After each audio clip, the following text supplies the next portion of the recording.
আসসালামু আলাইকুম। আসন্ন ত্রয়োদশ জাতীয় সংসদ নির্বাচনের পাশাপাশি আরেকটা গণভোটের আয়োজন করা হয়েছে। তো এটা হয়তো অনেকেই জানেন যে এই গণভোটে হাঁ জয়যুক্ত হলে কি কি হবে, আর হাঁ ভোট জয়যুক্ত না হলে বা না ভোট জয়যুক্ত হলে কি কি হবে না, সেটা হয়তো আমরা অনেকেই জানি, কিন্তু আবার অনেকেই জানি না।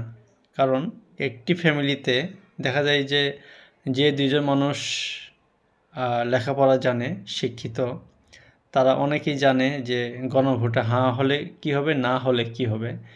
তো সেই একই পরিবারে আবার দেখা যায় যে বাবা মা জানে না বিষয়টা, যে গণভোটে হাঁ জয়যুক্ত হলে কি হবে, না জয়যুক্ত হলে কি হবে।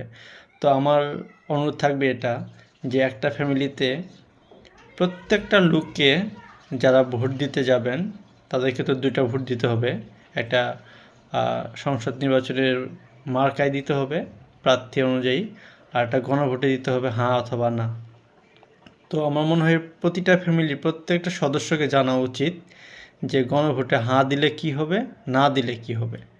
তো সবার কাছে অনুরোধ থাকবে এটা, যদি আমরা দেশের সংস্কার চাই, যদি দেশের ভালো চাই, তাহলে আমরা যারা বুঝি তাদের উচিত হবে, যারা এই বিষয়টা সম্পর্কে জানি না বা বুঝি না, তাদেরকে এই বিষয়টা সম্পর্কে বোঝানো।